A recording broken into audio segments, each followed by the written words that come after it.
Hey guys, welcome back to the channel. So today we've got another review. Today we're going to be reviewing this 1991 Mazda NA MX-5 Miata with a complete drivetrain swap from the M Edition 97 Miata.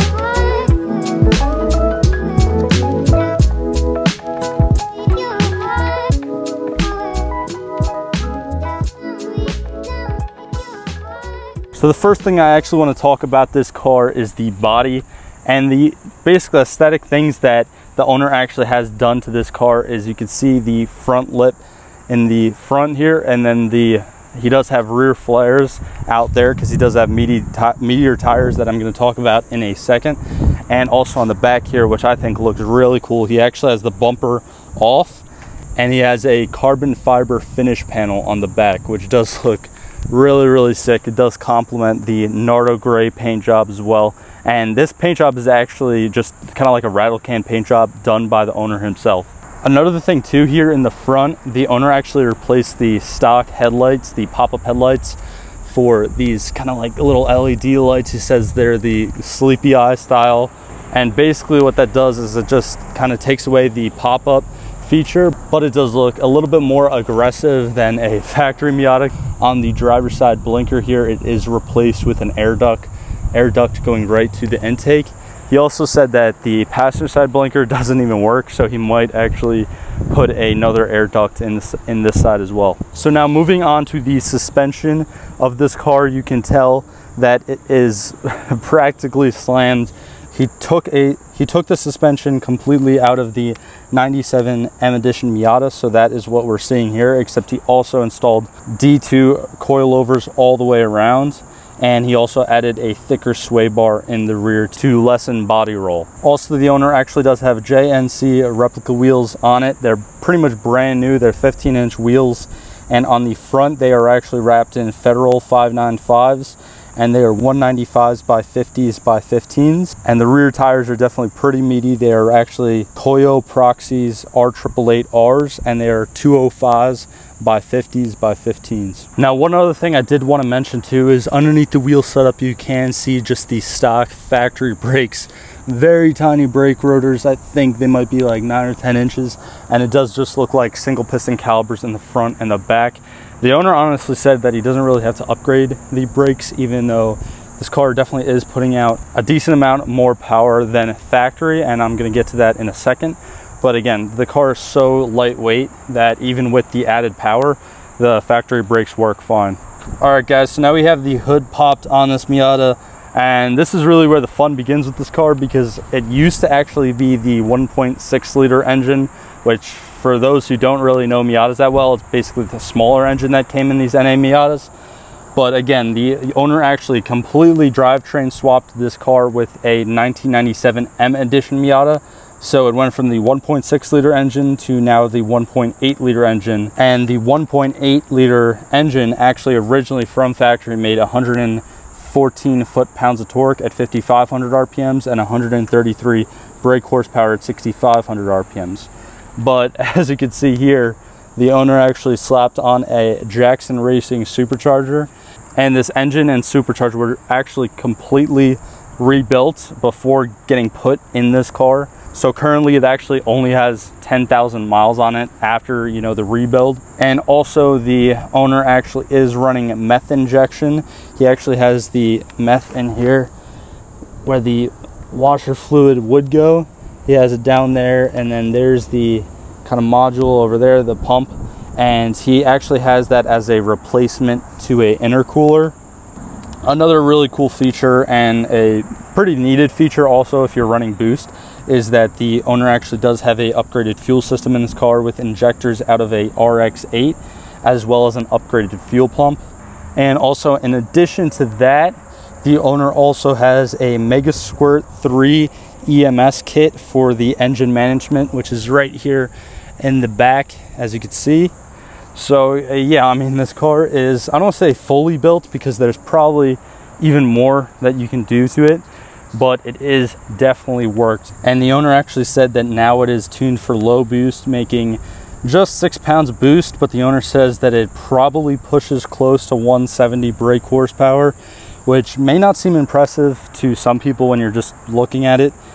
But you have to keep in mind that this car's curb weight is approximately 2,300 pounds, give or take, because the curb weight of a 1997 M Edition Miata is 2,293 pounds.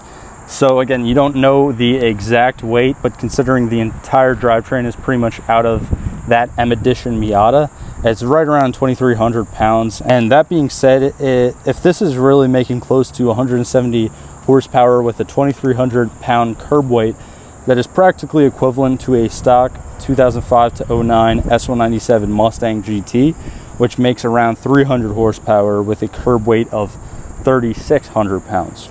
Now, another thing too that is out of the 97 M Edition Miata is the front and rear subframes, as well as the rear differential, which is actually the Torsen differential, which is an LSD. And the owner actually said that he thinks it's probably the best factory diff that Mazda actually came out with at this time. Now, the only thing mechanically really that's not out of the 97 M Edition Miata in this car is actually the transmission. The transmission is actually from a newer NB Miata, which is like the generation after the NAs. It's the Miatas without the pop-up headlights, and it's actually just a regular 5-speed manual.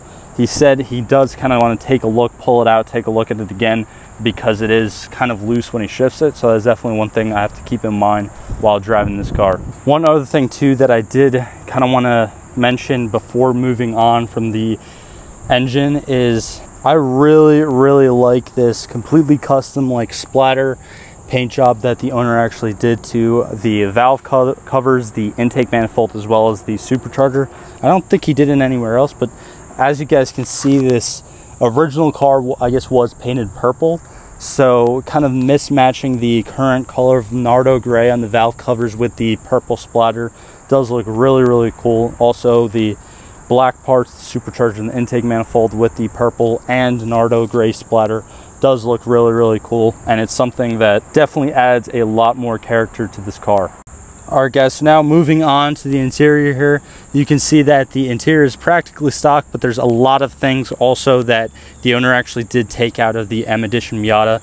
You can see inside the door here, as well as the seats, the overall dash cluster. It does say M Edition on the gauges, as well as these floor mats down here. Now, just sitting in the driver's seat, the first thing that you do see is this carbon fiber steering wheel, which does look and actually feel really cool. It seems like real carbon fiber. I can't be 100% sure, but he says it does. It weighs like literally nothing, and he actually found it off of eBay, which is pretty cool. And also in here, you can see that this is all exposed, basically just because he kind of like ripped everything out. Also in there, I believe that's actually where the stock like stereo, the radio originally was, and also the glove box over there is kind of like all ripped out.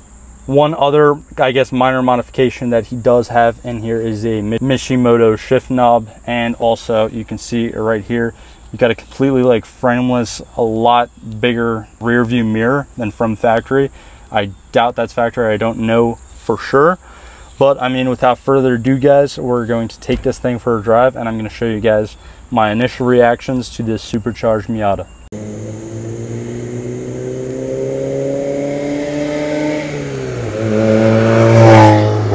Alright guys, so now I'm actually driving this Miata, and the first thing you can notice right off the bat with this thing is that the drivability is not that great. It's definitely a project car. And also there's no power steering as well. But I mean, it's not really that bad once you're actually driving. It's kind of tight, but I mean, there's no slop or anything whatsoever, which is another pretty good thing. Kind of fun, but it's also kind of like, I guess, different from newer cars, is that older cars, like, there's so much rattling in this car right now, and it's most of it, pretty much all of it, is just like interior panels, so it's nothing really important. But it definitely again, it has a lot more character than something that's newer. But that's also just one thing you have to be conscious if you're driving an older vehicle, or just any project car in general. Now, one thing too, you guys can probably hear the exhaust. This owner is actually running long tube headers with no catalytic converters, and he does actually have resonators in the middle, as well as a second muffler towards the back.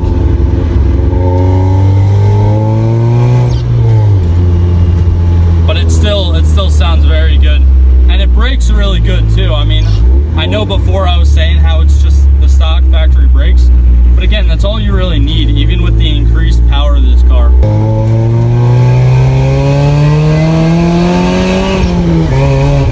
Oh my god, wow.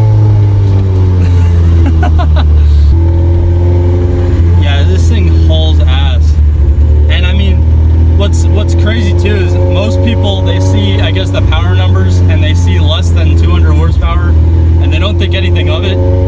But again, I cannot reiterate enough, like, you have to understand that Miatas are extremely light.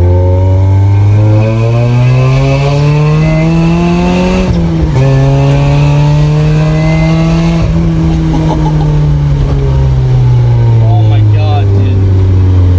Wow. That's crazy.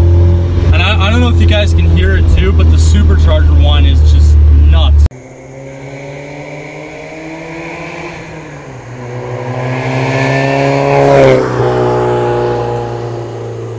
I would probably say that, honestly, this might, I don't know, I like turbos and superchargers. They're both great, but just the whine that you get from this is insane.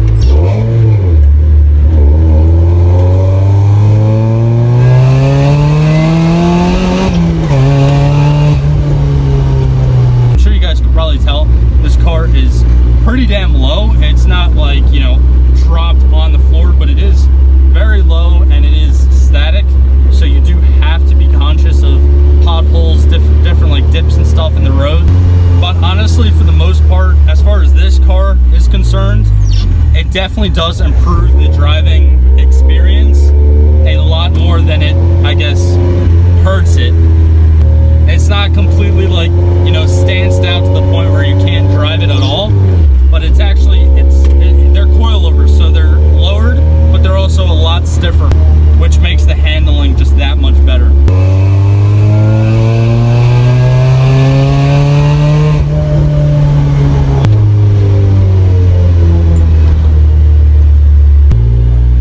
Now, one thing too that I also really like about Miatas is, again, the overall handling. And what I think makes them so great is, I personally believe they are extremely well-balanced cars. And when you, again, these things don't really shine that much in a straight line, but if you take them to a track, I guarantee you it's gonna be a blast, because you're not gonna lose that much time in corners. And I mean, if you guys have seen some of my previous videos, you guys know that I drive a Mustang, so going from that to this is just a lot, I guess, different experience, because Mustangs from factory, I mean, you can make anything handle great, or you can make anything fast, but Mustangs from factory, we all know they don't handle that good. But going from like that to this, it's such a different experience, which I find really cool. So another thing really cool is that the owner actually does have an AEM air fuel ratio over here, as well as a boost gauge on the A-pillar right here. And what he actually pointed out to me just now when I was doing some pulls before is that when you're actually flooring it and like doing a pull, once the boost kind of like gets up there, it actually has a little green light on it as well. And that green light, when it lights up, it's not a shift light, it actually tells you when the meth is actually kicking in, which is pretty cool. Now, if I were to critique this car, which, first of all, if I'm gonna critique it, it's a project car, so I'm not gonna, I guess, hold it to the same comfort standards as a daily, like, commuter car kind of thing. But if I were to critique this car, one thing that is honestly pretty just bad about the drivability is that the transmission is very loose.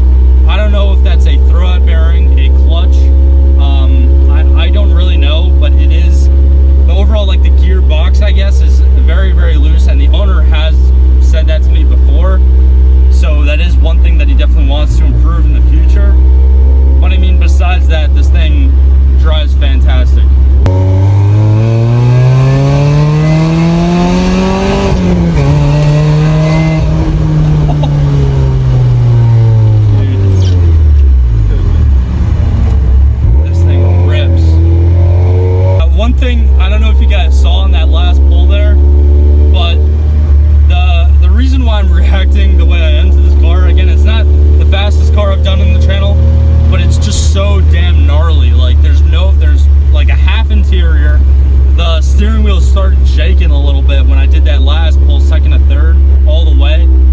And it's a project car. And the thing is a Miata, number one, you're already low to the ground as it is. But number two, the owner also has these D2 coilovers in it. So you go from a Miata, which is already very low, and then you lower it even more, you stiffen it up, and it feels like my ass is practically on the ground as we're driving, which is one thing that definitely makes it feel a lot faster for sure. That's pretty much just gonna wrap it up today. I hope you guys enjoyed this video. If you did and you stuck to the end, definitely be sure to leave a like down below, and also subscribe to the channel if you haven't already, as well as I'll leave a link down below, but I'm starting to actually make merchandise for the channel. As you can see, I'm wearing the shirt kind of like right now. But anyways, guys, like always, thank you